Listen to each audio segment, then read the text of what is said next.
జాగ్రత్తగానండి. ఇప్పుడు మనం చెప్పుకోబోయేది అష్టాంగ యోగము. అంటే పతాంజలి రాసిన యోగ సూత్రాల ద్వారా దేవుణ్ణి లేదా ప్రకృతిని చేరుకునే విధానం ఈ అష్టాంగ మార్గాలు, 8 మార్గాలు అంటే. జాగ్రత్తగా వినండి. అందులో మీకు ఆల్రెడీ వాళ్ళు చెప్పారు. 1 యమ, నియమ, మళ్ళీ యమలో అహింస, సత్యం, ఆస్తేయం, బ్రహ్మచర్యం, అపరిగ్రహం, నియమలో శౌచం, సంతోషం, తపస్సు, స్వాధ్యాయం, ఈశ్వర ప్రణిధానం. తర్వాత యమ, నియమ, ఆసన, ప్రాణాయామ, ప్రత్యాహార, ధారణ, ధ్యాన, సమాధి. ఈ యమ, నియమ, ఆసన, ప్రాణాయామ, ప్రత్యాహార, ధారణ, ధ్యాన, సమాధి అనేది 8 మెట్లు. ఈ 8 మెట్లు ఎక్కి సింపుల్ గా చెప్పాలంటే 7 కొండలు ఎక్కితే వెంకటేశ్వర స్వామి కనబడినట్టు ఈ 8 మెట్లు ఎక్కితే ప్రకృతి మొత్తం మీకు కనబడద్దు, అంతే తేడా. 7 కొండలు ఎక్కితే వెంకటేశ్వర స్వామి మీకు ఎలా కనబడతాడో ఈ 8 మెట్లు ఎక్కితే చివరి సమాధి స్థితి మీకు కనబడిపోతాడు. అంతే సింపుల్. దానికి ఈ లెక్కలు, ఈ అమ్మాయి ఏంటి, నియమ ఏంటి, లెక్కలు ఏంటి, మళ్ళీ తేలిగ్గా చెప్తాను వినండి. 7 కొండలు ఎక్కితే వెంకటేశ్వర స్వామి కనబడినట్టు ఇవి 8 కొండలు. ఈ 8వ కొండ ఎక్కితే మీరు సమాధి స్థితికి వస్తారనమాట. ఓకేనా? మంచిది, సంతోషం. సరే ఇవేంటి మాకు కన్ఫ్యూజింగ్ గా ఉన్నాయి. ఇక్కడ మీరు జాగ్రత్తగా వినాలా. ఏ విషయమైనా ఎంత సింపుల్ గా ఉంటే జనానికి అంత తేలిగ్గా ఉంటుంది. అందుకే నేను ఎప్పుడు 1-2 లైన్లోనే చెప్పేస్తాను. లైన్లు కాదు, 1-2 పదాల్లోనే విషయం చెప్తాను. కన్ఫ్యూజ్ అవ్వద్దు. ఓకేనా? మళ్ళీ చెప్తాను వినండి. మనకి ఏ పెద్ద పెద్ద భాషా ప్రావీణ్యంతో, పెద్ద పెద్ద సంస్కృత భూయిష్టమైన పదాలతో ఇంత సాగదీస్తారు. నేను సాగదాను. ఎంత సింపుల్ గా ఉంటే అంత తేలిక. అవునా? అంతే కదా. నేను చాలా తేలిగ్గా చెప్తాను, కానీ మీరు ఇప్పుడు ఉపయోగించాల్సింది నేను తేలిగ్గా చెప్పిన ఆ ఒక్క పదాన్ని పట్టుకొని మీరు పరీక్షలు ఇంత సాగదీయచ్చు. సాగదీయాలంటే అదేనా? ఇప్పుడు చూడండి, అది ఎలాగో చెప్తాను. రాజుగారి చిన్న పెళ్ళం మంచిది. ఇంకా మీ ఇష్టం. పెద్ద పెళ్ళం దిక్కుమాలదా ఏంటి అనేది మీ ఇష్టమైనది రాసుకోవచ్చు. ఇక్కడ ఎగ్జాంపుల్ అదే. జాగ్రత్తగా వినండి. ఓకే, పైగా మీకు వచ్చేవన్నీ బిట్లే, మీరు పెద్ద కంగారు పడాల్సిన అవసరం లేదు. ఇప్పుడు చూడండి, చెప్తాను చూడండి. యమ అంటే మీరు ఎదుటి వాళ్ళతో చేయాల్సిందండి యమ. అయిపోయింది. ఎదుటి వాళ్ళతో మీరు చేయాల్సింది యమ. నియమాలు అంటే మీకు మీరు చేసుకోవాల్సింది. నేను స్వామి మాల వేసుకున్నాను, నియమాలు పాటిస్తున్నాను అంటాడు. అర్థమైందా? నియమాలు పాటించాలా అంటే స్వామి మాల వేసుకోవడం. యమ అంటే యముడు అంటే ఎదుటివాడే కదా, వాళ్ళతో మనం చేయాల్సింది యమ. నియమ అంటే నేను ఒక నియమం తీసుకున్నాను, మాల వేసుకున్నాను. ఓకేనా? మాలధారణం నియమాల తోరణం రాశారు అయ్యప్ప స్వామిది, నియమాల తోరణం. అలాగే ఇది స్టోరీ. యమలో ఏమేమి ఉన్నాయో ఒకసారి చూద్దాం. యమ అంటే ఏంటి? అహింస, ఎదుటి వాళ్ళతో చేయకూడనివి. జాగ్రత్తగా చూడండి. యమలో చెప్తాను, యమలో 5 ఉంటాయి, నియమలో 5 ఉంటాయి. యమలో 5 చూడండి ఒకసారి. యమలో 5 అంటే ఎదుటి వాళ్ళతో మనం ప్రవర్తించాల్సిన 5 ఏంటంటే, ఫస్ట్ ఏంటి? అహింస అంటే ఎదుటి వాడిని బాధ పెట్టకూడదు. రాసుకోండి, అహింస అన్న దాని పక్కన బాధ పెట్టకూడదు. అంతే, సింపుల్. దీనికి మళ్ళీ పెద్ద పెద్ద ఫ్లాష్ బ్యాగ్ లేవు. సత్యం అంటే ఎదుటి వాడితో ఎప్పుడు సత్యం మాట్లాడాలా. అయిపోయింది. ఆస్తేయం అంటే దొంగతనం చేయకూడదు.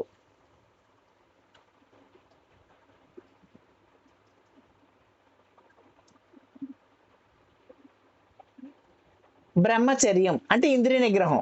ఇప్పుడు ఒక మంచి అమ్మాయి వెళ్తుంది అనుకోండి, వయసులో ఉన్నాడికి చూస్తాడు, ఇంద్రియాల నిగ్రహంలో ఉండవు, ఏవేవో అయిపోతా ఉంటాయి. లేదా ఒక 35 ఏళ్ళ అమ్మాయికి లేదా ఆంటీకి, 40 ఏళ్ళ వాళ్ళకి బంగారం చూసినా, చీరలు చూసినా, బిల్డింగ్లు చూసినా మనసు లాగుతూ ఉంటది. అదే ఇంద్రియాలు బయట తిరగడం. ఇంద్రియ నిగ్రహమే బ్రహ్మచర్యం. రాసుకునే బ్రహ్మచర్యం అంటే పెళ్లి చేసుకోకుండా ఉండడం కాదు, ఇంద్రియ నిగ్రహం, ఇంద్రియాల నిగ్రహం బ్రహ్మచర్యం. పాయింట్ అర్థమైందా? బ్రహ్మచర్యం అంటే గుండు కొట్టించేసుకొని సన్యాసం తీసుకోవడం కాదు. ఇంద్రియ నిగ్రహం బ్రహ్మచర్యం. రాసుకోండి, ఇంద్రియాలను నిగ్రహించడం, ఆపడం. ఇవన్నీ చాలా తేలిక, సింపుల్ పదాలు. మీరు దాన్ని కాంప్లికేటెడ్ చేసుకోకూడదు. నేను అందుకే చాలా తేలిగ్గా చెప్తున్నాను. అయిపోయింది. తర్వాత ఏంటి? అపరిగ్రహం అంటే మీ దగ్గర మీకు ఉండాల్సిన దానికన్నా ఎక్కువ ఉంటే దెబ్బ అయిపోతావురా అంటే. మీకు ఉండాల్సిన దానికన్నా ఎక్కువ ఏది ఉండకూడదు, ఏ వస్తువు ఉండకూడదు, అంతేనండి.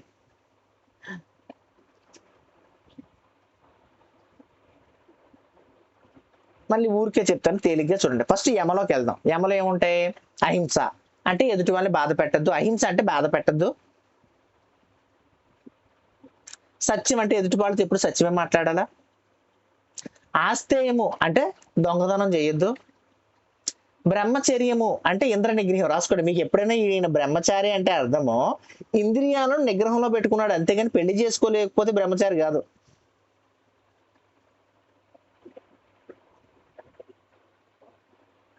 అయిపోయింది. అపరిగ్రహం అంటే నీ దగ్గర ఉండాల్సిన దానికన్నా ఎక్కువ పెట్టుకుంటే అయిపోతావు, స్కూల్ మూసేసుకుంటావు. ఎందుకంటే ఆ బంగారు నాగలు దాయడానికి నువ్వు కళ్ళు తెరుచుకునే ఉంటావు, నైట్ అంతా పడుకోవు. అయిపోయింది, ఇంతే. యమ అంటే అర్థం ఏంటి చెప్పాలి ముక్తకంఠంతో. యమ అంటే అర్థం ఏమిటి? ఎదుటి వాళ్ళతో మనం ప్రవర్తించాల్సింది. ఎలా ఉండాలి, ఎలా ప్రవర్తించాలి. అయిపోయింది. నియమ అంటే ఏంటి? మనము మనతో ఎలా ఉండాలి. అందులో శౌచం. శౌచం అంటే ఏంటి? శుభ్రంగా ఉండడం. రాసుకోండి. శౌచం నియమాలో మనం మనతో ఎలా ఉండాలి, శౌచంగా ఉండాలి, క్లీన్ గా ఉండాలి. సంతోషం నేను ఎప్పుడు చెప్పేది అదే, రే హ్యాపీగా ఉండండి రే, హ్యాపీగా ఉండండి రే అంటాను. సంతోషం అంటే హ్యాపీగా ఉండడం.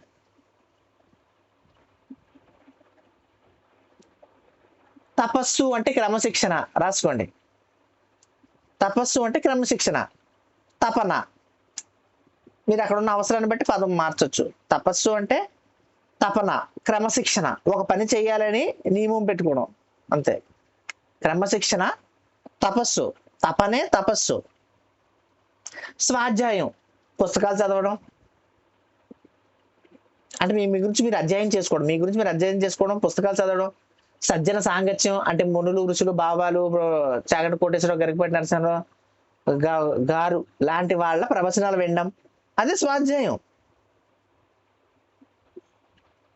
ఈశ్వర ప్రణిధానం నీ మనసు తీసుకెళ్లి దేవుడికి ఇచ్చడం. అయిపోయింది, ఇంతకన్నా సింపుల్ లేదు. ఈశ్వర ప్రణిధానాన్ని అంటే ఏంటంటే నీ మనసు దేవుడికి దానం చేసే, మిగతా ఆడు చూసుకుంటాడు, ఆడికి తెలీదా. ఇంతే, సింపుల్. ఒక్క పదం, ఒక్క పదం. 100 పదాలు ఉండవు దేనికి, ఒక్కటే ఒక పదం ఉంటది. దాన్ని మీరు అర్థం చేసుకుంటే ఇంత రాయొచ్చు, చేట భారతం రాయొచ్చు. ఇప్పుడు అత్త గురించి కోడలు రాయమంటే ఇంత రాస్తుంది, 30 పేజీలు ఉంటాయి, 10 మార్కులు కూడా సరిపోవు. అదేంటి? మనకు తెలిసిన ఒక విషయాన్ని సాగదీసి రాయడం. నేను చెప్పిన దాన్ని ఇంటే తేలిక అర్థం పెట్టుకోండి, ఓకేనా? దీంట్లో ఏమైనా డౌట్ ఉంటే చెప్పండి. నెక్స్ట్ ఆసన ప్రాణాయామం ప్రత్యాహార ధారణ ధ్యానంలోకి వెళ్ళిపోతాం. ఓకేనా? ఎవరికైనా డౌట్ ఉంటే ఎడం చేయి పైకి లేపండి. లేదు కదా? ఒకే ఒక్క పదం ఉంటుంది, దాన్ని ఎలాబరేట్ చేసుకుంటూ వెళ్ళడమే. అంటే దాన్ని తీసుకుంటూ వెళ్ళడం. తాజ్మహల్ ఎలా ఉంది, చాలా తెల్లగా ఉంది, చాలా అద్భుతంగా ఉంది, పక్కన పారుతున్న యమున అనేది చూస్తుంటే ఆకర్షణీయంగా. ఇదంతా ఏమిటి? కవిత్వం. మీకు ఎవరు చెప్పినా కవిత్వమే చెప్తారు. మీరు పేపర్ పక్కకి తిప్పి ఒకటి రాసుకోండి. జ్ఞానోదయం చేసి పొందిన వారి దగ్గర ఒకటి ఉండకూడదు, ఏంటి తెలుసా? కవిత్వం చెప్పడం. ఒక పదాన్ని ఎలాబరేట్ చేయడం జ్ఞానం పొందిన వారి దగ్గర ఉండదు. అందుకే రమణ మహర్షి ఎప్పుడు కట్టే కొట్టే తెచ్చేలా ఒకే మొక్కలో చెప్తాడు. నేనేంటో తెలుసుకునిరా అని అంటాడు, అంతే.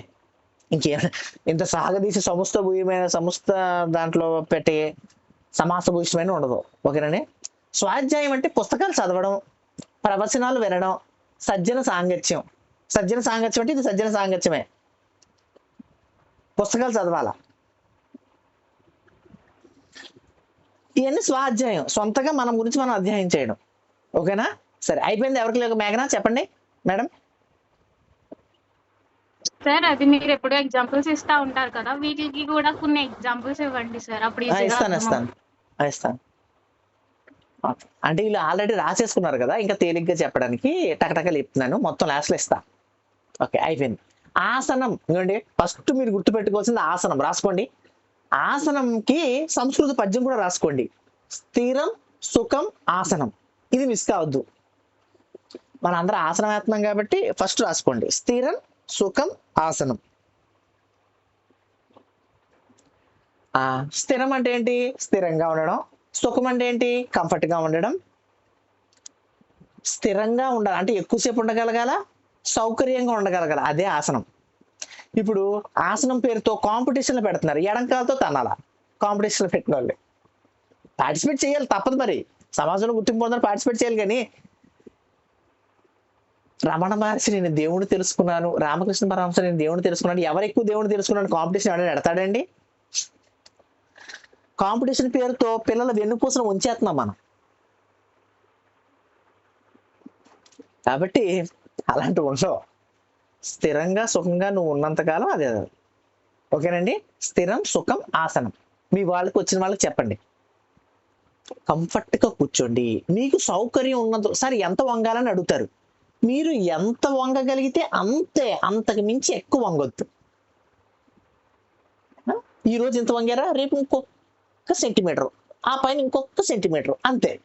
ఏం చెప్పండి, స్థిరంగా సుఖంగా కూర్చోండి, మిమ్మల్ని మీరు ఇబ్బంది పెట్టుకోవద్దు అని చెప్పండి, ఇంతే. ఆసనం అంటే అర్థం స్థిరం, సుఖం, ఆసనం. అంటే కానీ శీర్షాసనం, వక్రాసనం ఎక్కడా లేవు.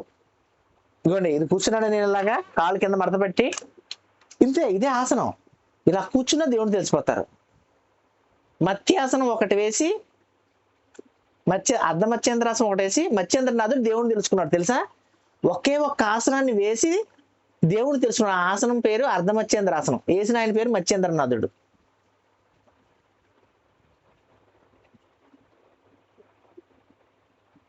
ఓకే, అయిపోయింది, వదిలేండి. ఆసనం అంటే స్థిరంగా సుఖంగా ఉండేది ఆసనం. ప్రాణాయామం, వెళ్ళే శ్వాసని వచ్చే శ్వాసని నియంత్రించడం. రాసుకోండి. ప్రాణాయామం అంటే దానికి ఒక పద్యం ఉంటుంది, ఊరికే పద్యం చెప్తాను, మీరేం బట్టి పట్టాల్సిన అవసరం లేదు. తస్మిన్ సతి శ్వాస విచ్ఛోస యోర్గతి విచ్ఛేద ప్రాణాయామ అని పద్యం ఉంటుంది. మీరు ఏం కంగారు పడదు, పద్యమే రాసుకోవద్దు. ప్రాణాయామం అంటే వెళ్ళే శ్వాసని వచ్చే శ్వాసని నియంత్రించడమే. ఇప్పుడు మీకు ఒక డౌట్ వస్తుంది, సార్ ఎందుకు నియంత్రించాలి? ఎందుకు నియంత్రించాలి? చూడండి, ఇప్పుడు నేను ఇలా ఉన్నప్పుడు బండి మీద ఎవరో వెళ్తూ, తెల్ల షర్ట్ వేసుకుని రోడ్డు మీద నడుచుకొని వెళ్తున్నా, బండి మీద ఎవడో వెళ్తూ, ఆడు వర్షం పడింది, పడలేదు అనుకోండి, పడింది, ఆ బుర్రలు తీసుకొచ్చి నా షర్ట్ మీద కొట్టాడు. బీపీ రాగానే ఊపిరి స్పీడ్గా కొట్టుకుంటుందా? అప్పుడు అవును, నేను ఎందుకు బీపీ పడ్డాను, ముందడు పాపం వాడు చూడకుండా కొట్టాడేమో, తొక్కలో ఈ 300 రూపాయల టీషర్ట్ గురించి ఎందుకు గొడవ, కడుక్కుంటే పోతుంది కదా. ఆగాడు. ఇప్పుడు నేను వయసులో ఉన్నాను అనుకోండి, ఇప్పుడు వయసులో ఉన్నాను, నాకు 18 ఏళ్ళు అనుకోండి, కాలేజ్ అమ్మాయి ఎవరో వెళ్తున్నారు, చూశాను, నాలో కొన్ని హార్మోన్స్ ఎగుతాయి, ఊపిరి పెరుగుద్ది తగ్గుద్ది. అదేంటది, నేను ఇప్పుడు చదువుకోవడానికి కదా కాలేజ్కి వెళ్ళాను, నా ఊపిరి పెరుగుతుంది తగ్గుతుంది ఏంటి? మీరు కోపపడినప్పుడు, క్రీడించినప్పుడు, రమించినప్పుడు, బెంగపడినప్పుడు, ఆవేశపడినప్పుడు ఊపిరి చివరికి మీరు జత కట్టేటప్పుడు ఊహించుకోండి ఒకసారి, జత కట్టినప్పుడు కూడా ఊపిరి మారుతుంది. అంటే ఆహా, ఉండాల్సిన ఊపిరి అటు ఇటు మారుతుందంటే నువ్వు ఉండాల్సిన స్థితిలో లేవు అని అర్థం. పాయింట్ అర్థమైందా? ఊపిరి అటు ఇటు మారుతుందంటే నువ్వు ఉండాల్సిన స్థితిలో లేవు. ఇప్పుడు చూడండి, మన అత్తగారు మన మీద చాడీలు చెప్తుంది అనుకుంటాం ఊరికే, మా పెద్ద కోడలకి వంట రాదండి కానీ నేనే చేస్తుంటాను, కానీ పర్లేదు మంచి పిల్ల అని అన్నారు అనుకోండి, బీపీ మండిపోతుంటది, గుండు కొట్టేసుకుంటుంది, పొట్ట రగిలిపోతా ఉంటది, ఊపిరి మారిపోద్ది. ఊపిరి మారిన ప్రతిసారి నువ్వు నీ స్థితిలో లేవని అర్థం. అదే ప్రాణాయామం. నీ ఊపిరి నీ స్థితిలోకి తీసుకురా అని చెప్పడమే ప్రాణాయామం. అందుకే వెళ్ళే శ్వాస ఉచ్ఛ్వాసని నిశ్వాసని నీ అదుపులో పెట్టుకొని చెప్పడమే ప్రాణాయామం. అర్థమైందా పాయింట్? మంచిది. నెక్స్ట్ ప్రత్యాహారము. కొంచెం సింపుల్ వర్డ్స్ లో చెప్పండి సార్. అంటే నియంత్రించడం ఇలాంటి పెద్ద పెద్ద వర్డ్స్ వాడుతుంటే అర్థం కావట్లేదు. కంట్రోల్ కొంచెం చిన్న చిన్న వర్డ్స్ లో చెప్పండి సార్. మధ్య మధ్యలో ఇంగ్లీష్ లో కూడా చెప్పండి. Okay, BP control. ఓకేనా, అయిపోయింది. తర్వాత ఇదే హైలైట్, ప్రత్యాహార. రాసుకోండి. మీ శరీరం బతకడానికి మీరు ఆహారం తింటున్నట్టు మీ బుర్ర బతకడానికి ప్రత్యాహార, బయట ఉన్న విషయాలు తింటారు. పక్కింటి పంకజం గారి పెద్ద కూతురు ఎవరితో తిరుగుతుంది, సుబ్బాయమ్మ గారి మెడలో ఎన్ని కాసుల నెక్లెస్ వేసుకుంది, సుబ్బారావు గారు వాళ్ళ అబ్బాయి ఐపీ పెట్టి మన పారిపోయాడు కదా, ఇవన్నీ మీ మనసు బతకడానికి. చూడండి, ప్రత్యాహార, జాగ్రత్తగా వినండి. మీ శరీరం పెరగడానికి ఆహారం ఎలాగో నీ బుర్ర బతకడానికి ప్రత్యాహార బయట ఆహారాన్ని తీసుకుంటున్నారు. అదే ప్రత్యాహార. బయట ఉన్న విషయాలను ఆపేరా సుబ్బారావు, నీ ఇంద్రియాలను నీ దగ్గర దాచుకొని బయట విషయాలు నీ బుర్రలోకి ఎక్కించుకొని చెప్పేదే ప్రత్యాహార. లంకనం అనుకోండి, లంకనం ఆహారాన్ని తినకుండా ఉండడం, ప్రత్యాహార లంకనం నీ బుర్రలోకి బయట ఆహారాన్ని తినకుండా ఉండడం. ఆలోచనలు పాయింట్ అర్థమైందా? మళ్ళీ చెప్తున్నాను వినండి. ఆహారం తినకుండా ఉంటే లంకనం శరీరానికి, బుర్రకి ఆహారం తినకుండా ఉంటే ప్రత్యాహారం. ప్రత్యాహారం అంటే బయట ఆహారం, బయట విషయాలు ఉంటాయి. మంచిగా టీవీ చూడాలని, మంచిగా సినిమా చూడాలని, మంచిగా ఒక అమ్మాయి వెళ్తుంటే అమ్మాయిని చూడాలని, కారు, మంచి కారు, ఆడి కార్, బాగా ఎంత బాగుంది కార్, ఆ కార్ని చూడాలని, ఇలాంటివన్నీ బయట భోగాలన్నీ ఆపడమే ప్రత్యాహారం. అర్థమైందా? బయట విషయాలు లోపలికి వెళ్ళకుండా లంకనం చేయడం ఆపడమే ప్రత్యాహారం. ధారణ రాసుకోండి. దేశబంధ, ఇది రాసుకోకద్దు ఊరికే, ఇది కూడా నేను పెడతాను వినండి. దేశబంధ చిత్తస్య ధారణ. ధారణ అంటే ఒక పని మీద మనసుని ఉంచడం. నేను తబలా తెచ్చుకున్నాను, తబలా మీద నా మనసుని ఉంచడం ధారణ. పక్కన రాసుకోండి, తబలాని రాసుకోండి, ఊరికే రాసుకోండి. మీకు ఇప్పుడు సూపర్ విషయం ఉంటుంది. నెక్స్ట్ ఇవన్నీ దీని మీద ఆధారపడి ఉంటాయి. తబలా తెచ్చుకున్నాను, నా ఆలోచన తబలా మీద పెట్టడం ధారణ. ధ్యానము, తత్ర ప్రత్యయ ఏకతానత ధ్యానం. ఇందాక పెట్టిన ఆలోచనని కంటిన్యూ చేసి ఎక్కువసేపు వెళ్ళడం ధ్యానం. ఇందాక ఒక ఆలోచన వచ్చిందా, తబలా మీద ధారణ, తబలా ధారణ వచ్చింది. ఇప్పుడు తబలాను వాయించుకుంటూ దాని మీదే ఉన్నాను, తబలను కొడుతూ ఉంటే అదే ధ్యానం. మీరు భరతనాట్యం వేస్తే అదే ధ్యానం. మీరు అంట్లు తోముతూ ఉంటే అదే ధ్యానం. నేను అదే చెప్తున్నాను, ధ్యానం అంటే ఏమీ లేదు, ఆ పనిలో లీనమైపోవడమే ధ్యానం. ఆ పనే మీరవ్వడం ధ్యానం. మీరు ఒక భరతనాట్యం డాన్సరా, భరతనాట్యం చేయడమే ధ్యానం. నేను ఇప్పుడు తబలా తెచ్చుకున్నాను, తబలా గురించి ఆలోచిస్తూ ఉంటే ధారణ, తబలా నిమగ్నమైపోతే అది ధ్యానం. ఇప్పుడు సమాధి, నేను పోయి తబలానే మిగలడం సమాధి. రాసుకోండి. ఇది ఏంటి, నేను పోయాను, ఇంకా నేను ఉండను, ఆ కొడుతున్న తబలాలో రమించిపోయాను, నేను అన్న విషయాన్ని ఇప్పుడు చూడండి, ఇంట్లో గొడవాడితే అమ్మ నాన్న అన్న విషయం మర్చిపోయి తెగ గొడవాడేసిన తర్వాత పావు గంట పడుకున్న తర్వాత అబ్బా ఎందుకు గొడవాడాను రా అని అనుకుంటారు చూసారా, అప్పుడు మీరు గొడవలో లీనమయ్యారు, అప్పుడు మీరు తపస్సు చేశారు, సమాధి స్థితికి వెళ్ళారు. కామెడీ కాదు, సీరియస్.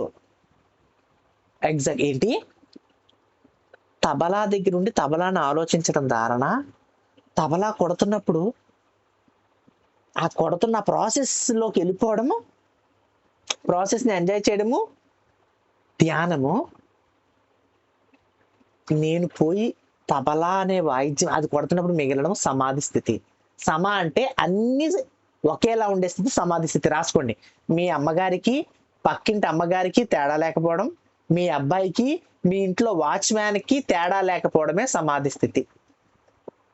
అంటే తబలా కొడుతున్నది వేరు, నేను తబలా వేరు, కొడుతున్న నేను వేరు కాదు, తబలా నేను ఒకటే అనుకోవడమే సమాధి. భరతనాట్యం చేస్తున్నది వేరు, నేను వేరు కాదు, ఆ భరతనాట్యాన్ని నృత్యిస్తున్న నేనే భరతనాట్యం అవ్వడము సమాధి స్థితి. అది అన్ని సమానంగా అవ్వడం. ఇప్పుడు ఒక్కొక్కరు ఇది డౌట్ అని మీ మనసు కనిపిస్తేనే చేయి పైకి లేపండి, ఇది డౌట్ కాదంటే చేయి లేపకండి. ఇంతే, ఇంతకు మించి ఏమీ లేదు.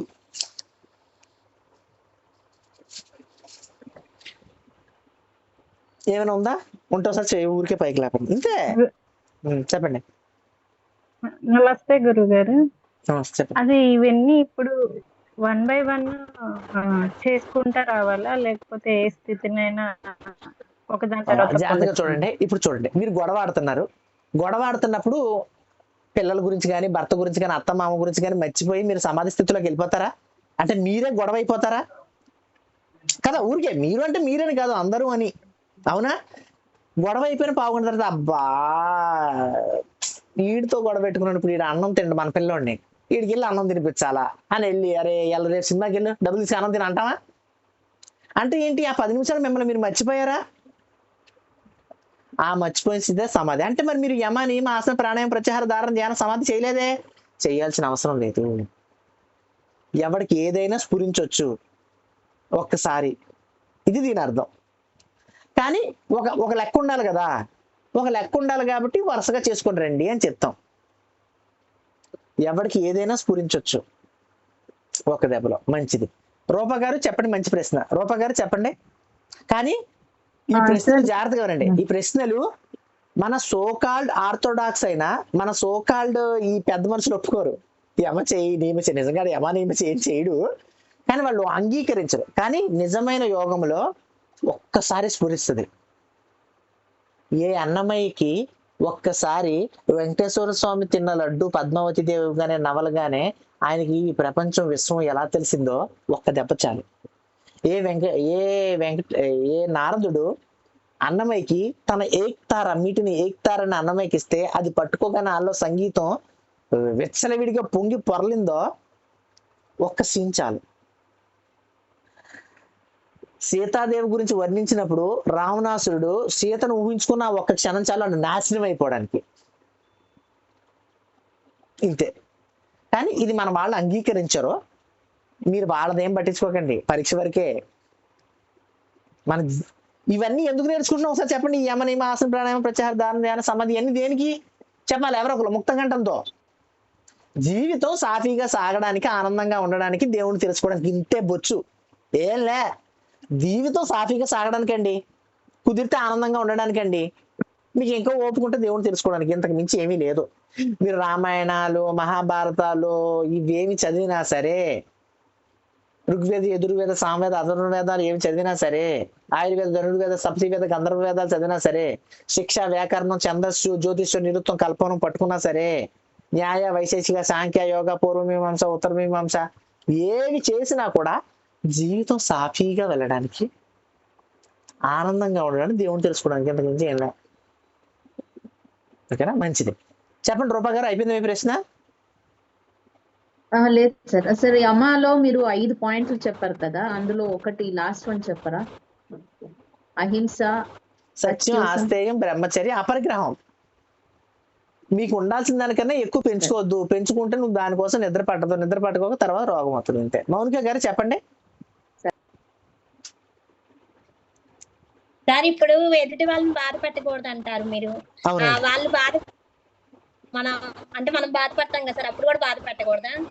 ఎందుకు బాధ పెట్టడం? బాధ పెట్టడం వేస్ట్ కదా వాడిని. ఇప్పుడు మూర్ఖుడు. ఇప్పుడు జాగ్రత్తగా చూడండి, ఒకసారి జాగ్రత్తగా వినండి. ఎవడో బండి మీద వెళ్ళాడండి, మన మీద బురద జల్లాడు. బురద మీద మన కోపం, బురద మీద కోపం తీర్చుకుంటామా?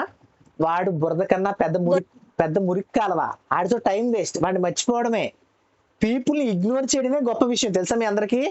పీపుల్ని డిలీట్ చేసేయాలి, పీపుల్ని ఇగ్నోర్ చేయాలి, పీపుల్ని డిలీట్ చేయాలి. ఇప్పుడు మీ ఫోన్లో మీకు అవసరం లేని ఒక సినిమా ఉందనుకోండి, చూసిన తర్వాత డిలీట్ చేసేస్తారా చేయరా? మీకు వీడితో అనవసరం డిలీట్ వాడితో వాదించి టైం వేస్ట్. లోపల హార్మోన్స్, బ్యాడ్ హార్మోన్స్ రిలీజ్ అవుతాయి, వేస్ట్. ఇంకొక విషయం, వాడిని వదిలేసి మన పని మనం చూసుకోవడం ఉత్తమం. మనం ఎవరిని ఇబ్బంది పెట్టద్దు, వాడు ఎవడైనా ఇబ్బంది పెట్టడం కూడా పడద్దు. అవునా? అది అంత ఈజీ. అందుకే ఈ యమ నియమాలన్నీ, అది ప్రాక్టీస్ చేయడానికి ఇవన్నీ. ఎవడు ఏం చేసిన, ఇప్పుడు చూడండి, సురేఖ గారు మీరు మంచివారు కాదు అన్నాను మిమ్మల్ని. మీరేనా సురేఖ? మీరు మౌనిక కదా. మరి నన్ను ఎవడొచ్చి నువ్వు ఎదవాని పిలిస్తే నేను ఎందుకు పలుకుతాను? నేను ఎదవరం కాదు, మీ నాన్నయ్య ఉంటాడు బ్రో అని చెప్పాడు. సింపుల్. ఇప్పుడు ఏమన్నా మనం దాన్ని పట్టించుకోకూడదు, తీసుకోకూడదు. ఒకవేళ జాగ్రత్తగా వినండి, ఒకవేళ వినండి సార్, పట్టించుకోవద్దు అంటున్నారు. పట్టించుకుంటే లాభం ఏంటి చెప్పండి? మీరు అందరూ పట్టించుకుంటే లాభం ఏంటి చెప్పండి? ఫస్ట్ లాభం 1 కోటి రూపాయలు వస్తాయా? పోనీ మనం పట్టించుకుంటే ఆడి ఆడి పొట్టలో నొప్పి వస్తుందా? పొట్ట నొప్పి వస్తుందా? ఆడికి కనీసం తలనొప్పి వస్తుందా? కనీసం విరోచనాలు అవుతాయి? ఆడు చచ్చిపోవద్దు. మనం గట్టిగా పట్టించుకుంటాడు, విరోచనాలు అవుతాయా? కనీసం 2 రోజులు బాధపడతాడు. పొట్ట నొప్పి, వాంతులు, తలనొప్పి ఏం అవ్వవే. కనీసం కాలు చెయ్యరుగును దేవుడు ఎరుగు, కనీసం వాడు పొట్ట నొప్పి కూడా. అప్పుడు ఒక డైలాగ్ ఉంటుంది, ఏంటి తెలుసా? ఎదుటివాడు నాశనం అవ్వాలని చెప్పి మనం విషం తాగితే ఉపయోగం లేదు, ఆడికి విషం ఇవ్వాలా. మనం విషం తాగితే ఎలాగా? అలాగే కోపపడ్డం, అసూయపడ్డం, ఈర్షపడ్డం, మనం విషం తాగుతూ ఎదుటివాడు చావాలనుకోవడం. మీరు ఎప్పుడైనా జాగ్రత్తగా ఉండండి. ఎప్పుడైనా గొడవ ఆడినప్పుడు మీరు ఎప్పుడైనా చూసారా చేతులు కాళ్ళు ఇలా వణుకుతాయి? ఎవరైనా గొడవ ఆడినప్పుడు చూసారా? అదేంటది మరి, అదే కదా విషయం, కార్టిసోల్ అది. మనం విషయం తాగుతూ పక్కడు పోవాలనుకోవడం దానిలో ఉపయోగం లేదు కాబట్టి నేను డిలీట్ అంటున్నాను, ఇగ్నోర్, డిలీట్ అంటున్నాను. మన ఫోన్లో మనం చూసేసిన సినిమా తర్వాత డిలీట్ చేసేయడమే, ఆ యాప్తో మనకు అవసరం లేదు. పోనీ కోపడటం వల్ల మనలో serotonin, dopamine, endorphin, oxytocin, happy hormone release అయితే రోజు feel it, taste it, enjoy it. చూడండి, చిన్నతనంలో మనం మన అమ్మతో గడిపిన విషయాలు తలుచుకున్నారనుకోండి, సెరటోనిన్ విచ్చలవిడిగా వెళ్తుంది, దాని గురించి తెలుసుకోండి అంతే. వీటి గురించి వేస్ట్, మంచి విషయం కానీ వెంటనే అవ్వదు, ప్రయత్నం చేయాలా. మంచిది. శోభా గారు చెప్పండి. చేయాల్సింది ఏంటి మేడం? దానికి ధ్యానమైన చేయాల్సింది. ధ్యానమేనండి, ధ్యానమే నిజమైన దోవ, దాన్ని మించింది ఇంకొకటి లేదు. చెప్పండి. ఓకే సార్, ఇది ప్రత్యాహారాన్ని ఒకటి చెప్పారు కదా, అవునండి, బయట విషయాలు లోపలికి, దాన్ని తీసుకోకూడదు. ఎలా సార్ ఇప్పుడు చూడండి, చెప్పండి. ఇప్పుడు లంకనం అంటే నోరు కంట్రోల్ చేసుకుంటున్నాం, బట్ ఇట్లా బయట విషయాలు లోపలికి పోకుండా జాగ్రత్తగా ఉండాలంటే వినండి. దానికి జాగ్రత్తగా చూడండి. ఒక మనిషి ఒక 35 ఏళ్ల ఒక అబ్బాయి పిచ్చోడైపోయి బట్టలు చింపుకొని రోడ్డు మన ఎదురుగా బాత్రూమ్ వెళ్తున్నాడు, మీరు చూస్తారా? ఇక్కడ నిన్ను మీరు అంటే అందరూ అని అర్థమే, అందరికి ఊహించుకోండి. మనం చూస్తామా అంటే అది గలీజ్ పని అని మనకు అర్థం తెలిసింది కదా, అంతే. ఒక విషయం మన బుర్రలోకి వస్తుందంటే చిచ్చి ఈ గలీజ్ పని దగ్గర నేను వెళ్ళాలి, కనీసం పక్క నుంచి అని వెళ్ళిపోవాలా, అది మన బుర్రలోకి రానివ్వకూడదు. ఇప్పుడు జాగ్రత్తగా చూడండి, మా ఫ్రెండ్స్ ఉంటారు, నా ఇంటర్లో మావా బీరు తాగితేరా రంగు వస్తాం మావా అంటారు. అరే నేను ఆల్రెడీ రంగు, నాకెందుకు మీరు తాగండి అన్న, వాళ్ళు తాగుబోతులు కానీ మిగిలారు, నేను వెళ్ళను. అరే మామ 7:30కి చైతన్య కాలేజ్ వదులుతారా, అరే అది ఉందరా మన ఇంటి వెనకట్లదే, అది డ్రెస్లో పిచ్చ, ఇదే డైలాగ్, కామెడీ కాదు, నేను చెప్పే డైలాగ్ మా ఫ్రెండ్స్ చెప్పినవే. అరే అది అసలు ఆ డ్రెస్సులో పిచ్చెక్కిపోతున్నా, ఈరోజు సివిల్ డ్రెస్ అంటారా, అసలు అమ్మాయి జరగదిస్తారండి రా. నేను లైబ్రరీలో ఉన్నానండి, నేను అప్పుడు ఏంటంటే నేను ఒక సగటు సామాన్య మనిషి బతికేవాడిని వాళ్ళలాగా. నేను సామాన్య మనిషిలా బతకలే, నేను బతకట్లేదు, కారణం ఏంటంటే ఇది ఇంకొక విషయం. నేను అలా వెళ్ళిపోయిన నన్ను దేవుడు ఏమో వదలలేదు. నా క్లాస్లో 90% మంది అమ్మాయిలే ఉంటారు, నా ఫోన్లో 99% మంది అమ్మాయిలే ఉంటారు. ఇక్కడ విషయం ఏంటంటే ఎప్పుడైతే మనం వాటిని వదిలేస్తామో అవి మనకు అవసరమైతే దేవుడు అవే ఎత్తాడు. మనం దాంట్లో జోలికి మనం చచ్చినా చూడకూడదు. సింపుల్. ఒక 35 ఏళ్ల పిచ్చోడు రోడ్డు మీద బాత్రూమ్ వెళ్తే మనం ఎలా చూడమో మనం వాటిని చూడకూడదు, పట్టించుకోకూడదు, వాటి దగ్గరికి వెళ్ళకూడదు. కానీ ఫస్ట్ కొంచెం కష్టం, జాగ్రత్తగా వినండి, నేను చెప్పేది సింపుల్ కాదు, ఫస్ట్ కొంచెం కష్టం. Practice it. జాగ్రత్తగా వినండి. ఏంటి మీరు బాత్రూంలో పెనాయిల్ తాకకుండా ఉండడానికి ప్రాక్టీస్ చేశారా? బాత్రూంలో పెనాయిల్ తాకకుండా ఉండడానికి ఏమైనా క్లాస్ తీసుకున్నారా, ఆన్లైన్ క్లాసు? మరి తాగట్లేదే, చెప్పాలి. శోభ గారు కాదు, హేమ గారు, రూపా గారు, అందరూ చెప్పాలి. బాత్రూమ్ లో పెనాయిల్ తాగకుండా ఉండడానికి అంతే అయిపోయింది. మంచిది కాదన్న విషయం మనకు దానికి ఆన్లైన్ కోచింగ్ తీసుకోలేదు, రేపు 2,500 రూపాయలు కట్టి క్లాస్కి రాలేదు, దానికి రికార్డింగ్ లేవు. బాత్రూమ్ లో పెనాయిల్ తాగకుండా ఉండడానికి క్లాసులు లేవు, మనకు తెలుసు. ఎగ్జాక్ట్లీ. ఈ విషయాలు పనికిరానివి అని తెలిసినప్పుడు, ఈ విషయాలు పనికిరానివి అని మనకు తెలిసినప్పుడు ఆ విషయాల జోలికి వెళ్ళవసలా, దానికి మళ్ళీ క్లాసులు కూడా అవసరంలా. నేను ఇప్పుడు అంతే, నేను ఒక 2-3 విషయాలు చెప్తాను, ఎవరైనా కెరియర్ బాగుపడ్డానికి వెళ్ళలేదా ఇంకా వాళ్ళకి చెప్పను, వాడు అడిగినా చెప్పను. ఇప్పుడు కూడా అంతే, మీకు ఏమైనా కొన్ని మిమ్మల్ని ఇబ్బంది పెట్టే విషయాలు వస్తే వాటిని పట్టించుకోవద్దు. పెనాయిల్ తాగడానికి మీరు ప్రత్యేకంగా క్లాస్ ఎలా తీసుకోలేదో దీనికి అవసరం లేదు. నేనేం తప్పు చెప్పాను? ఉదాహరణ బాగానే చెప్పానా? పెనాయిల్ తాగడానికి ఏమైనా క్లాస్ తీసుకున్నారు మీరు ఎప్పుడైనా? ఎవరన్నా? ఎవ్వరూ తీసుకోడు. కనీసం ఇంకో విషయం చెప్తాను, ఎలక్ట్రికల్ షాక్ లో కరెంట్ షాక్ కొడుతుందని తెలుసు మనకి, షాకులు కొడతాయి కాబట్టి. కానీ విషం తాగితే చచ్చిపోతారు అని మనకు తెలుసు. కానీ మీరు ఎవరైనా విషం తాగారండి మీ జీవితంలో ఎప్పుడైనా? మీ ఇంటి పక్క వాళ్ళు కూడా ఎవ్వడు తాగడం. కానీ విషం తాగితే చచ్చిపోతామని తెలుసు అంటే ప్రూవ్ చేయాలి, దానికోసం అవసరం లేదు. అలాగే పక్కల గురించి ఆలోచించి దాన్ని మన కెరీర్ వేస్ట్ చేసుకోవడం ఎందుకని మనకు తెలిసినప్పుడు మళ్ళీ ఆలోచించడం దేనికి? అదే కదా టెక్నిక్. మనకి ఈత రానప్పుడు గోదావరిలో దిగుతామని చచ్చినా దిగను, ఎందుకంటే నాకు ఈత రాదని నాకు తెలుసు. నేను కొంతమంది కార్ల గురించి మాట్లాడుకుంటారు, బండ్ల గురించి మాట్లాడతారు, నాకు ఆ విషయం తెలియదు, అందుకే అక్కడికి వెళ్ళను కూడా వెళ్ళను. నాకు కార్లు ఏంటో తెలియదు, వాటి సీసీ ఏంటో తెలియదు, బండ్లు ఏంటో తెలియదు, దాటి వేగం ఏంటో తెలియదు, దాంట్లో ఏ డీజిల్ కొట్టించడం, ఎందుకంటే నా బండే రాదు, ఎందుకంటే వెళ్ళను, నాకు తెలియదు కాబట్టి. నేను ఫుడ్ వైపు వెళ్తాను, ఏ ఫుడ్ గురించి, నేను కాస్ట్యూమ్ బట్టల వైపు వెళ్తాను, నాకు ఏ బట్టలు బాగా తెలుసు కాబట్టి. ఇంతే సింపుల్. ఓకేనండి క్లాస్. ఓకేనండి, ఇంక యమని మీద మొత్తం క్లియర్ అయిపోయింది అందరికి. యమని మీద డౌట్ ఉంటేనే అడగండి, ఇంకేమొద్దు.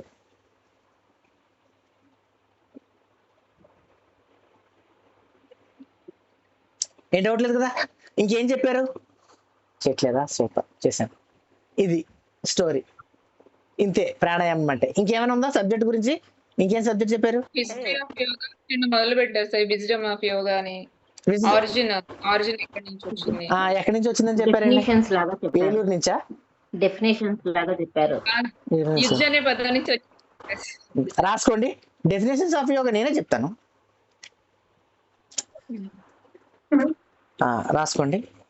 యుజ్ అనే మూల పదం నుంచి వచ్చింది. యుజ్ అంటే ఏమిటి?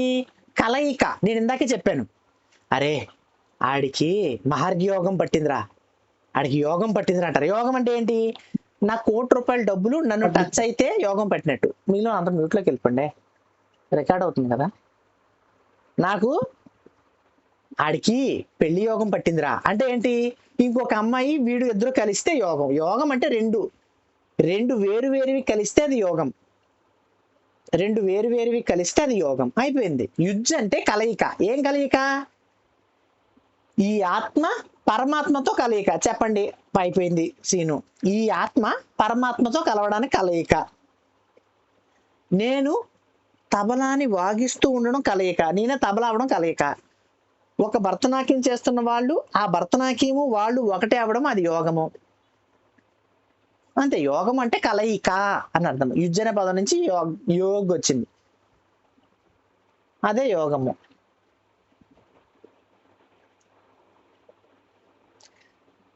యోగా చెప్పండి మేఘన గారు. సార్ ఇప్పుడు మెడిటేషన్ అనేది ఒకటే ఉంటుందా? డిఫరెంట్ టైప్స్ ఆఫ్ మెడిటేషన్స్ అని ఉండి ధ్యానం అంటే వేరేగా ఉంటాయి? తత్ర ప్రత్యయ ఏకతానత ధ్యానం. ధ్యానం అంటే నీ మనసుని అందులో నిలిపి ఉంచడం, నిలిపి ఉంచి సాగదీయడం. నీ మనసుని అందులో నిలిపి ఉంచడం ధ్యానం. అది చేయడానికి రకరకాల తోవలు ఉన్నాయి. అర్థమైందా? జాగ్రత్తగా చూద్దాం. ఒక పిల్లోడిని కొడితే పుస్తకం తీసి చదువుతాడు. ఒక పిల్లోడిని, అరే నీకు సాయంత్రం నీకు ఇష్టమైన గోధుమ ఉప్మాను జీడిపప్పు వేసి వండుతాను రా అంటే కొంతమంది చేస్తారు. అరే మీ నాన్నతో చెప్తాను నువ్వు చదవకపోతే అంటే కొంతమంది చదువుతాడు. అవునా? మీ నాన్నతో చెప్తాను రా అంటాడు. సేమ్ వాడిని అదుపులో పెట్టడానికి మనం రకరకాల ప్రయత్నాలు చేసినట్టు ధ్యానంలో ఉండడానికి రకరకాల దారులు ఉన్నాయి. అది ఎనర్ ఇంజనీరింగ్ అవ్వచ్చు, విపాసన అవ్వచ్చు, నాదానుసంధానం అవ్వచ్చు, ఆనాపానసతి అవ్వచ్చు. రకరకాల టెక్నిక్స్ ఉంటాయి. ఎవరు వాళ్ళు వాళ్ళ టెక్నిక్లు చెప్పుకుంటారు. ఓకేనా? ధారణ అంటే ఒక దాని గురించి మనసు కొంచెంసేపు ఉండడం. ధ్యానము అంటే దాంట్లో మీ మనసు కొనసాగడం ధ్యానం. దాంట్లో కొనసాగుతూ వెళ్ళిపోతుంది ఇంకా వితౌట్ బ్రేక్. ఓకే, ఇంకేంటి? డెప్త్ ఆఫ్ మెడిటేషన్ అని చెప్పారు సార్. అది మనం చేయొచ్చా? ఎలా చేయాలి? ఎలాగో చచ్చిపోతాం. ఇప్పుడు ఎలాగో మనం చచ్చిపోతాం, మళ్ళీ డెత్ మళ్ళీ చేయడం ఎందుకు? మనం ఎలాగో చచ్చిపోతాం, ఎవరైనా బతుకుతారా? మళ్ళీ డెత్ ఎందుకు? ఇప్పుడు మీరు ఎవరైనా బతికే వాళ్ళు ఉన్నారా? బతికే వాళ్ళు ఉంటే నేను బతకలేకపోతానంటే మా ఆవిడ నన్ను టార్చ్ పెట్టేస్తుంది అని చెప్పారు అనుకోండి, అప్పుడు చచ్చిపోండి. అప్పుడు డెత్ ఆఫ్ మెడిటేషన్ మెడిసిన్ ఏదో వేసుకోండి. డెత్ ఆఫ్ మెడిసిన్ అంటే అదొక టెక్నిక్ అయి ఉంటుంది. నేను ఊరికే జోక్ కోసం చెప్పాను, అదొక టెక్నిక్ అయి ఉంటది. సబ్జెక్ట్ లో పాట కదండి. సద్గురు దగ్గర భావస్పందన గురించి దాని గురించి చెప్పాను కదా రకరకాల. ఇప్పుడు భావస్పందన ఎందుకు? మరదల స్పందన ఉండదా? బావే స్పందించాలా, మరదలు స్పందించకూడదా? ఊరికే జోక్గా అంటున్నాను కానీ చెప్పాను కదా రకరకాల స్కూల్స్, అవన్నీ రకరకాల టైప్. ఎవరి దారి వాడు ఎంచుకోవచ్చు. ఏమన్నా ఇన్నర్ ఇంజనీరింగ్ చేయండి, భావస్పందన చేయండి, లేదా బుద్ధుడు చేసిన విపాసన చేయండి, శివుడు చేసిన నాదానుసంధానం చేయండి, పిరమిడ్ వాళ్ళు చేసే ఆనాపానసతి చేయండి, తర్వాత శ్రీ బాబా చేసేదేంటి, శ్రీ గారు చేసేదేంటి, సుదర్శన క్రియ చేయండి, శ్రీ చేసే సుదర్శన క్రియ చేయండి, హార్ట్ఫుల్నెస్ మెడిటేషన్ చేయండి. హైదరాబాద్లో అతిపెద్ద మెడిటేషన్ సెంటర్ దగ్గర రకరకాల టెక్నిక్స్ ఉంటాయి. ఏ టెక్నిక్ చేసినా మీ మనసును నిలపడమే ధ్యానం. రాసుకోండి, మీరు ఏ టెక్నిక్ చేసినా మీ మనసును నిలపడమే ధ్యానం. సమాధి అంటే అదే మీరు అవ్వడం సమాధి. ఎదుటోడు మిమ్మల్ని తిడతాడు అనుకున్నా, ఆడు నేను వేరు కాదు కదా, ఒకటే కదా, అయిపోయింది, ఇంతే సమాధి. ఇవి చాలా తేలిక పదాలు, అర్థం చేసుకోవడానికి కొంచెం కష్టంగా ఉంటాయి. ఇంతవరకు మన ఫోన్ ఇంత ఉండేదా? ఇంత డబ్బా ఫోన్ ఇంత వైర్ ఇలా లాగి తీసేవారం. ఇప్పుడు ఫోన్ ఇంత వచ్చిందా? ఇంతవరకు టీవీ ఇంత ఉండేదా? వెనకాల ఇంత సీట్ ఉండే, ఇంత సీట్ ఉండే టీవీ ఇలా ఉండేదా? ఇప్పుడు టీవీ ఎల్సిడి వచ్చిందా? ఎంత టెక్నాలజీ పెరిగే కొద్దీ చిన్నగా అవ్వాలి, కానీ టెక్నాలజీ పెరిగే కొద్దీ మన దైవం గురించి తెలుసుకునే విషయం ఇంకా పెద్దదవుతుంది. అర్థమైందా? మనిషి పెరిగే కొద్దీ విషయాలు చిన్నవవ్వాలా. టీవీ చిన్నగైందా? ఫోన్ చిన్నగైందా? మరి కంప్యూటర్స్ వరకు ఇంత ఉండేది, ఊరంత ఉండేది, ఇప్పుడు కంప్యూటర్ చిన్నదైందా? ఫోన్లోకి కంప్యూటర్ వచ్చింది. మరి ఎందుకు దేవుని తెలుసుకోవడానికి విషయం ఇంత బారు చేస్తున్నారు? చెప్పేవాళ్ళ ప్రాబ్లమా? సింపుల్ గా మనం అర్థం చేసుకోగలిగినవే సింపుల్ గా చేయగలుగుతాం, కష్టమైన కాంప్లికేటెడ్ అయినా మనం చేయలేం. అది గుర్తుపెట్టుకోండి. మంచిది. ఇంకేం చెప్పారు? ఆరిజిన్ ఆఫ్ యోగా చెప్పారా? ఆరిజిన్ ఆఫ్ యోగా చెప్పారా? దీని మూలం చెప్పారు. దీని మూలం అవశేషాలు శ్రీకాకుళంలో దొరికాయి, రాసుకోండి. శ్రీకాకుళం. సార్ వాయిస్ బ్రేక్ అయింది. ఏం అవశేషం సార్? యోగా అవశేషాలు, యోగా చేస్తున్నట్టు బొమ్మలు, సీల్స్, విగ్రహాలు శ్రీకాకుళంలో దొరికాయి, అంటే ఓల్డెస్ట్ గా. తర్వాత మన మొహంజదారో, హరప్ప, సింధు లోయ నాగరికతలో పశుపతి సీల్స్ ఉన్నాయి, గమనించారా? శివుడు చుట్టూ పశువులు ఉన్నాయి. ఇవి సైంటిఫిక్ గా. అదే మన ఆధ్యాత్మిక ప్రకారంగా ఏంటంటే, మొదట శివుడు దీన్ని కనిపెట్టి పార్వతీదేవికి చెప్పాడు, తర్వాత సప్తఋషులకు చెప్పాడు, సప్తఋషులు నవనందులకు చెప్పాడు, నవనందులు మత్స్యేంద్రనాథ్ చెప్పాడు, మత్స్యేంద్రనాథ్ గోరఖనాథుడికి చెప్పాడు, గోరఖనాథ్ స్వాత్మారాముడు చెప్పాడు, స్వాత్మారాముడు హఠయోగ ప్రదీపిక అనే పుస్తకం రాసి ఎవరికి పడితే వాళ్ళకి ఇచ్చేశాడు. మీరు ఏం కంగారు పడద్దు, ఇది వీడియో వస్తుంది, వాటికి 2 సార్లు స్లో చేసుకొని రాసేసుకోండి. ఓకేనా? ఇంత సింపుల్ దీని స్టోరీ. ఇది ఆధ్యాత్మికంగా. అది సైన్స్ ప్రకారంగా ఎక్కడెక్కడ దొరికే దీని శిలాపలకాలు, శిలలో శాసనాలు అంటే సింధులోయ నాగరికతలో దొరికే, హరప్పాలు, మొహంజదారో దొరికే. శివుడు పశుపతిగా చుట్టూ పశువులు పెట్టుకొని పశువులు కాస్తూ శివుడు అలా కూర్చొని ఉన్నాడు. శివుడు అప్పుడు వేసిన భంగిమ పేరేంటి? ఆ సీల్లో ఉన్న శివుడు వేసిన భంగిమ పేరు బొచ్చుడు సార్లు చెప్పాను. సిద్ధార్థం. ఇన్నర్ ఇంజనీరింగ్ లో చేసే దాని పేరేంటి? ఇన్నర్ ఇంజనీరింగ్ లో మీకు ఒక చెప్తారు, ఏంటది? శాంభవి మహాముద్ర. రాసుకోండి. శివుడు అప్పుడు ఉన్నది శాంభవి మహాముద్రలో ఉన్నాడు శివుడు అప్పుడు. సార్, సింధులోయ నాగరికత కన్నా ఇంకా ఓల్డెస్ట్. సింధులోయ నాగరికతకి ఇప్పటికి సింధులోయ నాగరికత 5,000 6,000 సంవత్సరాలు, అంటే అంతకు ముందు కూడా ఉండొచ్చు, మొత్తం మీద ఒక 5,000 సంవత్సరాలు. అంతకన్నా ఓల్డెస్ట్ ఎక్కడ దొరికింది? శ్రీకాకుళంలో దొరికింది. అంటే మాది విజయనగరం, మాది దాటి వెళ్ళిన తర్వాత శ్రీకాకుళం. మా తాతలది, మాది ఏలూరు అనుకోండి. ఇప్పుడు మా తాతలది శ్రీకాకుళం. అందుకే సూర్యనారాయణుడు ఎక్కడ ఉంటాడు? సూర్య భగవానుడు అక్కడే ఉంటాడు. శ్రీకాకుళంలో సూర్య భగవానుడు ఉంటాడు. ఎందుకంటే యోగాకి సూర్యుడికి అంత గొప్పది. ఎందుకంటే సూర్య నమస్కారం పొద్దునే చేయాలి కదా. మళ్ళీ అరసవల్లి సూర్యనారాయణ స్వామి సూర్యుడి గుడి ఆంధ్రాలో. దాని తర్వాత ఇంకెక్కడుంది? ఏలూరు పవర్పేట రైల్వే స్టేషన్ దగ్గర ఉంది మేఘన. నువ్వు రోజు శివాలయానికి వెళ్తావు కదా, దాని పక్కన రైల్వే స్టేషన్ పక్కన సూర్యులో ఉంది. తర్వాత శ్రీకాకుళం తర్వాత అక్కడే ఉంది, ఇంకెక్కడ కట్ల. అది స్టోరీ. ఆరిజిన్ అంటే ఇది మూలం. ఇంకేంటి? ఇంకేం చెప్పాలి? ఒడిశాలో ఉందేమో కదా సూర్యదేవుని. నేను అందుకే ఆంధ్ర అని చెప్పాను.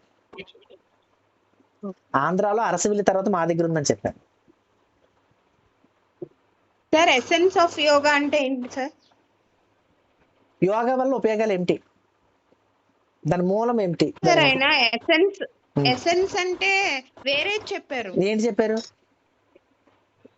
ఒక్క నిమిషం సార్. ఇప్పుడు సార్ కాకినాడలో కూడా ఉంది సార్ సూర్యుడి గుడి. ఉందండి, మంచిదండి. అయితే 3 ఉన్నాయండి. నారాయణ స్వామి గుడి 3 ఉన్నాయండి. అయితే ఉంది. చెప్పండి. అంటే మీకు అడ్డు చెప్దానికి అది జస్ట్ తెలిసింది చెప్పాను అంతే సార్. అయ్యో, నేను ఎప్పుడైనా అడ్డు చెప్పానని చెప్పానా? లేదు. థియరీకి నేను థియరీకి కొంచెం కన్ఫ్యూజ్ అవుతుంది సార్. మీరు చెప్పేదే మాకు ఈజీగా అర్థం అదే మెదడులో చెప్తున్నారు, కొంచెం ఈజీగా నేను ఉంది. అదే నేను మీకు వాళ్ళు ఫస్ట్ చెప్పేది అర్థం చేసుకోవడానికి క్లాస్ లో మీకు ఫస్ట్ అదే చెప్పాను. వాళ్ళు సాగతీసి చెప్తారు, మనం సింప్లిఫై చేసి చెప్తాము. కాబట్టి సింప్లిఫై చేసేదాన్ని మీ బుర్రలో పెట్టేసుకోండి, మీరు అక్కడ అదే రాయండి. సాగతీసి చెప్పే దాని వల్ల ఉపయోగం లేదు. సరే, ఎసెన్స్ ఆఫ్ యోగా అంటే ఆ yoga is the sadhana to attain sakshatkara through samadhi అని చెప్పారు. మరి అదే కదా నేను కూడా చెప్పాను. అంటే అంతే, ఎసెన్స్ అంటే ఏముంది, అంతే. మన భాషలో చెప్పాలంటే రసం అండి. ఏంటి యోగాలో ఉన్న రసం, ఆ మూలం ఏంటి? సమాధి స్థితికి వెళ్ళడానికి.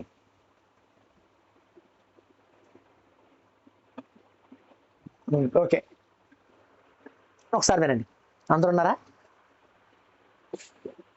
సైన్స్ తప్ప ఏం చెప్పినా మన దగ్గర స్టూడెంట్స్ రారు, అది గుర్తుపెట్టుకోండి ఫస్ట్. నేను సూపర్ సక్సెస్ అవ్వడానికి ప్రధాన కారణం కేవలం సైన్సే. జాగ్రత్తగా చూడండి. ఇప్పుడు ఆవిడ చెప్పినట్టు ఇది పట్టుకుంటే హెయిర్ వస్తుంది, లేదా ఆవిడ తెలుసుకుని ఎక్కడో యూట్యూబ్లో ఎక్కడో చూసి చెప్పారు, తప్పేం లేదు. ఇలా సైన్స్ నమ్మడానికి లేకుండా ఉంటే మన దగ్గర పెద్దవాళ్ళు రారు. జాగ్రత్తగా వినండి. నేను డాక్టర్లకి యోగా చెప్తాను తెలుసా, నేను గవర్నమెంట్ టీచర్లకి యోగా చెప్తాను తెలుసా, వాళ్ళని వదలరు. ఇప్పటికీ సార్ రండి సార్ క్లాస్, అదేంటి నేను చెప్పేది సైన్స్, దొరకకూడదు. డాక్టర్లకు యోగా చెప్పినప్పుడు ఈజీగా దొరికిపోతామా మనం? ఇన్ని ఎముకలు 206 ఎముకలు ఉంటాయి, 306 నుంచి చెప్తే దొరికిపోమా? అంటే సైన్స్ని పట్టుకోవాలా? ఎప్పుడు సైన్స్ని పట్టుకుంటే మనం బయటికి రాం. మిత్తులు పట్టుకోకూడదు. బయట టీచర్లు అందరూ మిత్తులు పట్టుకుంటారు, అంటే భ్రమల్ని పట్టుకుంటారు, చెప్పకూడదు. సైన్స్ మాత్రమే ఎవడు పట్టుకుంటాడో వాడి దగ్గరికి వస్తారు. ఎవరైతే భ్రమల్ని పట్టుకుంటూ ఉంటారో భ్రమల్లోనే ఉండిపోతారు, మన దగ్గరికి రారు. మన దగ్గర ముసలోళ్ళు ముత్తుకోలు వస్తారు. ఎప్పుడు చూసినా నా దగ్గర యంగ్ జనరేషన్ ఉంటారు. ముసలోళ్ళకి ఏంటి, దేవుడు చాలు. ఎందుకు? వాళ్ళకి ఇప్పుడు సైన్స్ వద్దు. వాళ్ళ పిల్లలు వాళ్ళని వదిలేసి వేరే కాపురంతో బయటకు వెళ్ళారు. వీళ్ళని చూడట్లేదు, వీరి క్వాలిటీ టార్చర్ పెట్టేస్తుంది, అన్నం వండట్లేదు. వీళ్ళకి ఇప్పుడు కావాల్సింది ప్రశాంతత. అంటే నువ్వేం చెప్పినా నమ్మడానికి సిద్ధంగా విల్లింగ్గా ఉన్నారు. కానీ కుర్రోడికి సైన్సే కావాలా? వాడికి నిజం చెప్తే వినాడు, అబద్ధం చెప్తే వినడు. ఓకే అండి, చెప్పండి మేడం. సార్ నమస్తే సార్. చెప్పండి. మోకాళ్ళ నొప్పి జాగ్రత్తగా రాసుకోండి పక్కన. సైన్స్ తప్ప వేరేది నేనేమి చెప్పనని పక్కన రాసుకోండి మొదటి పేజీలో. ఎందుకంటే ఇది సైన్స్ ప్రపంచం. మీరు సైన్స్ తప్ప ఏం చెప్పినా సరే మీరు ఫేక్ అని తెలిసిపోద్ది. తర్వాత మన దగ్గరికి ఎవరు రారు. మనం ఆలోచించాలా, మన బుర్ర పెట్టాలా. ఓకేనా? సరే, మంచిది. నా దగ్గర అయిపోయింది సార్. చెప్పండి. మీరు ఇప్పుడు చెప్పిన క్లాస్ అంతా ఆల్రెడీ చెప్పినట్టు విన్నట్టుగా అనిపిస్తుంది సార్. ఎందుకు అవుతుంది అంటారండి? ఒకటి మీకన్నా పిచ్చి ఉండాలి, లేదా రెండు నాకన్నా పిచ్చి ఉండాలి. దాన్ని డేజావు అంటారు. డేజావు అంటే ఇప్పుడు విన్న విషయం ఎప్పుడో విన్నానే అని అనిపిస్తా ఉంటది. దాని పేరు డేజావు. దాని పేరు రాసుకోండి, నెట్లో కొట్టండి, వస్తాయి డేజావు అని. అదేమవుతుందంటే మన సిగ్నలింగ్ ఫ్రీక్వెన్సీని టచ్ చేస్తూ ఉంటుంది. ఆ ఫ్రీక్వెన్సీని టచ్ చేసినప్పుడు ఇది ఎప్పుడు జరిగిందే, ఇది ఎప్పుడో విన్నదే అని అనిపిస్తూ ఉంటుంది. అంటే దీనికి ఏమీ లేదు, ఫ్రీక్వెన్సీతో మేము కనెక్ట్ అయ్యాం, అంతే తేడా. ఓకే. ఎందుకంటే మీరు తబలా ఇప్పుడే తెచ్చుకున్నారు కదా గురూజీ? రీసెంట్ లో తెచ్చుకున్నాం. అదే నీలిమా గారు, సార్ ఇది రికార్డింగ్ ఉంది కదా సార్, ఈ క్లాస్ స్టార్టింగ్ నుంచి. మధ్య డౌట్లు ఆపేసి మీకు చదవండి. ఈ సూత్రాలన్నీ వాళ్ళు ఒక 2-3 రోజుల నుంచి చెప్తున్నారు మీకు. యమా నియమాలండి. అందరూ మ్యూట్ లోకి వెళ్ళిపోవాలి. మ్యూట్ లోకి వెళ్ళకపోతే రికార్డ్ అవుతుంది కదా. చూడండి, ఇది అన్ని రోజులు చెప్పకూడదు. ఇది గమ్ముని చెప్పియాలా, బుర్రకి ఎక్కేవి గమ్ముని చెప్పాలా, శరీరానికి ఎక్కేవి స్లోగా చేయాలా. సాధనముల పనులు సమకూరుదనలోన సాధన స్లోగా చేయాలా, మాటలు గమ్ముని చెప్పేయాలా. అది స్టోరీ. మీరు మూలాధార ప్రాక్టీస్ ప్రాక్టీస్ ప్రాక్టీస్ ప్రాక్టీస్ మూలాధార దొరికేసి ఏంటి మీ అందరికీ అన్న మలద్వారం నొక్కి పైకి లేపేశారు. అందరూ గట్టిగా లేపాలా, ఇలా నొక్కి పైకి లేపాలా. కాబట్టి ప్రాక్టీస్ చేయాలి. సరే, పర్లేదు, మంచిది. వాళ్ళ స్టైల్ వాళ్ళది. తెలుసుకునే విషయం తొందరగా తెలుసుకోవాలి. చేస్తుంటే సార్ నొప్పి, ఆకలేస్తుంది, ఇంకా వచ్చేసి రిబ్స్ కాడ స్టమక్ అంతా పెయిన్ వచ్చేస్తుంది. అంతేనండి. ఆకలి పెరుగుతుంది సార్. ఏం పెరగదు, స్టార్టింగ్ లో అలా ఉంటుంది, తర్వాత అయిపోతుంది. చెప్పండి శేఖర్ గారు. శేఖర్ గారు సార్ సైన్స్ ని పట్టుకోవాలన్నారు కదా, అవునండి. అది కొద్దిగా వివరణ ఇవ్వండి ఆ, సార్. అంటే మంచి బుక్స్ విషయం, మంచి చదవాలా విషయం. లేకపోతే సైన్స్ ఏంటి అంటే అని? ఏమీ లేదండి, రాసుకోండి.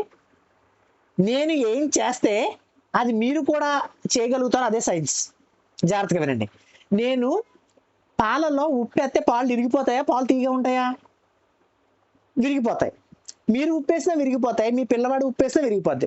కరెంట్లో నేను చేయి పెడితే నాకే షాక్ కొట్టుద్దా, మీకు షాక్ కొట్టదా? మీరు పెట్టినా షాక్ కొట్టుద్ది, నేను పెట్టినా షాక్ కొట్టుద్ది. ఇది సైన్స్.